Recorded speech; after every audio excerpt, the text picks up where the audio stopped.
Assalamualaikum warahmatullahi wabarakatuh. Selamat pagi untuk Anda semua pemirsa dimanapun Anda berada. Seperti biasa pada pagi hari ini kita bertemu lagi di Special Talk Show dan pada pagi hari ini juga saya Agustiada hadir untuk Anda dan saya juga sudah ditemani oleh salah seorang narasumber kita pada pagi hari ini yaitu Bapak Devi Riansah AKS MSI selaku Kepala Bidang Rehabilitasi Sosial Dinas Sosial Aceh. Kita sapa beliau terlebih dahulu. Assalamualaikum dan selamat pagi untuk Bapak Devi. Waalaikumsalam warahmatullahi wabarakatuh. Ya, terima kasih banyak Bapak untuk kehadiran Anda di pagi hari ini di studio AJTV ya Pak ya, untuk membahas program kesejahteraan sosial anak di Dinas Sosial Aceh. Ini kan menjadi perhatian khusus bagi Dinas Sosial untuk menyempurnakan kesejahteraan anak ataupun memperhatikan hak-hak setiap anak yang ada di lingkungan Aceh Pak pastinya.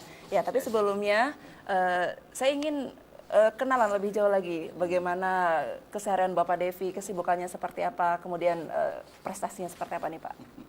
Ya baik, saya selain di Dinas Sosial Aceh, saya bekerja di Dinas Sosial Aceh sudah 3 tahun lebih. Dan selain itu juga saya mengajar di beberapa perguruan tinggi di Unsiah dan di UIN Aranyiri, tapi akhir-akhir ini saya lebih banyak fokus di UIN Aranyiri di Fakultas Dakwah untuk jurusan kesejahteraan sosial. Ada di beberapa lembaga lain. Kemudian secara singkat bisa dijelaskan memang basic pendidikan saya S1, S2 dan sekarang sedang melanjutkan S3 memang di bidang kesejahteraan sosial. Oke. Jadi saya senang sekali bisa mengaplikasikan ilmu pengetahuan yang saya dapat secara formal dalam melaksanakan tugas-tugas saya di Dinas Sosial Aceh. Nah, awalnya kan mengambil ini kuliah jurusan yang sama ini. Kenapa saat itu? Apakah memang sudah hati Bapak untuk melihat bagaimana kehidupan sosial di Banda Aceh sendiri ataupun di Acehnya nih Pak? Sebenarnya jujur bukan karena itu, karena saya pengen kuliah di Pulau Jawa. Jadi sudah beberapa kali tes, akhirnya ada beberapa yang dulu saya memilih STKS Bandung.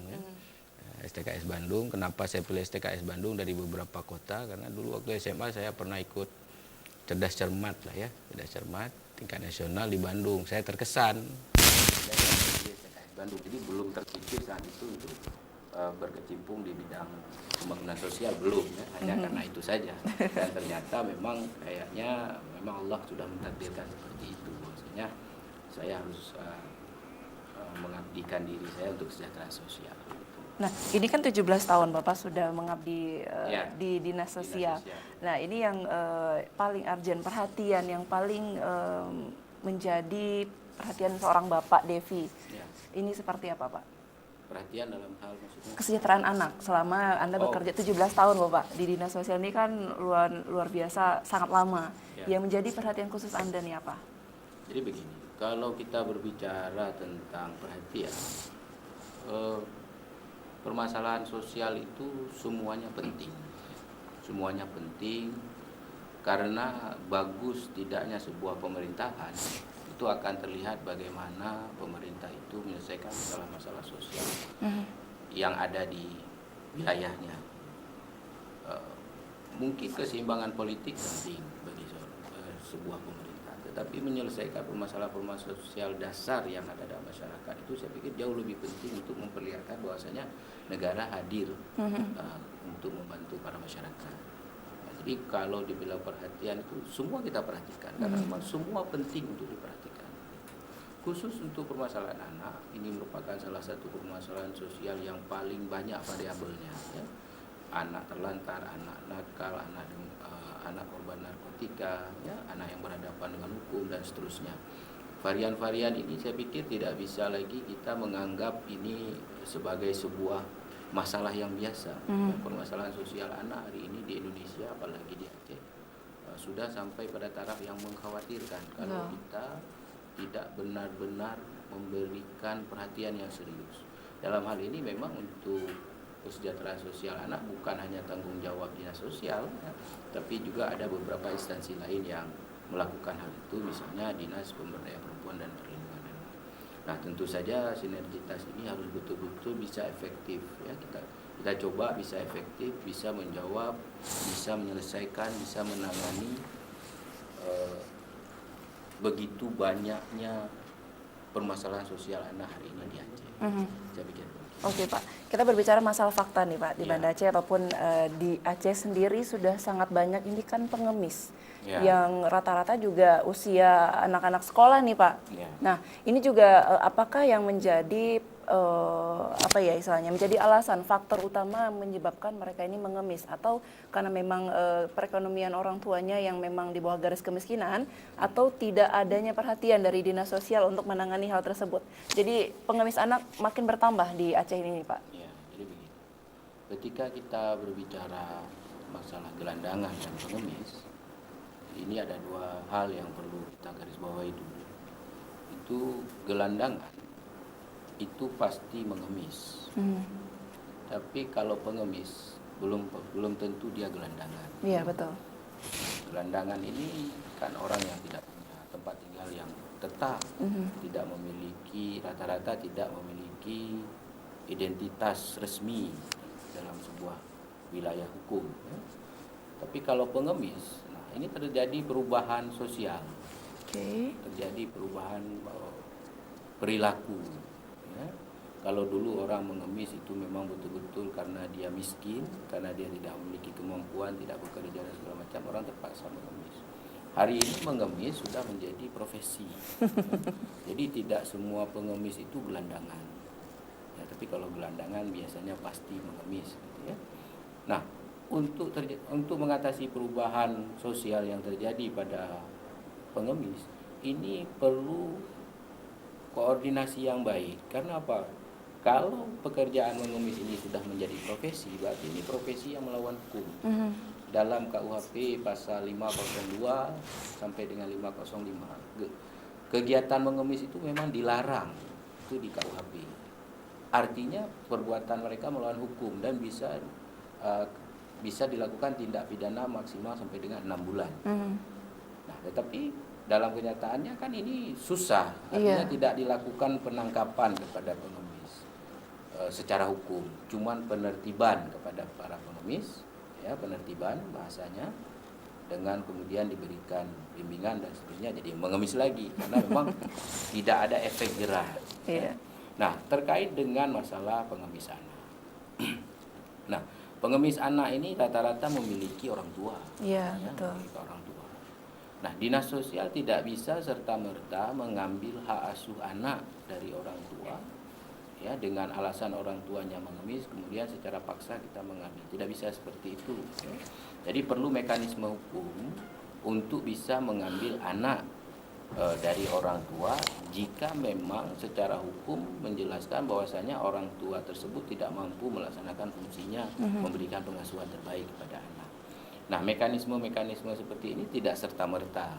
Ini harus dilakukan dengan proses. Nah, itu kekurangan kita di pemerintahan Aceh. Saya pikir semua kita belum langsung berbicara tentang mekanisme hukum.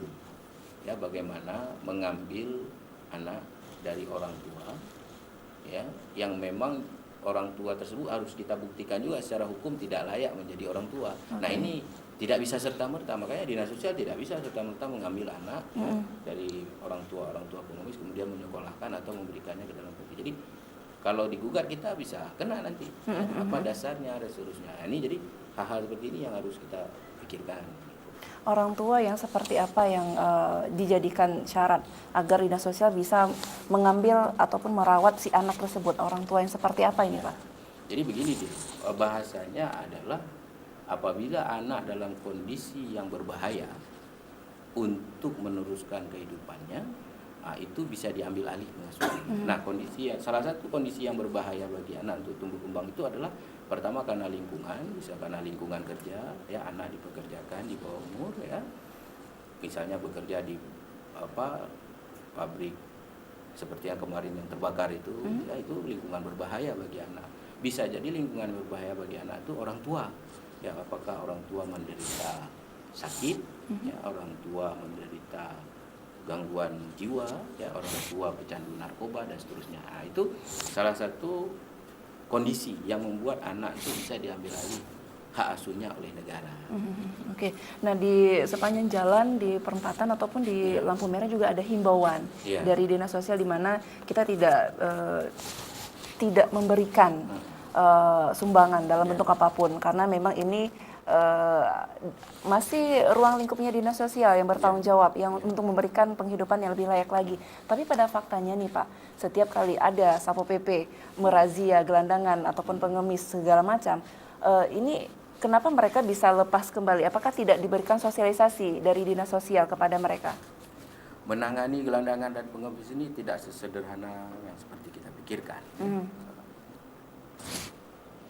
Himbauan yang dilakukan itu kepada masyarakat, ya, jadi bukan kepada pengemis. Ya. Himbauan itu diberikan kepada masyarakat. Sementara dalam kenyataannya, ketika sudah dilakukan penertiban oleh Satpol PP, kita bina selama 1 minggu, mereka akan kembali lagi. Karena apa?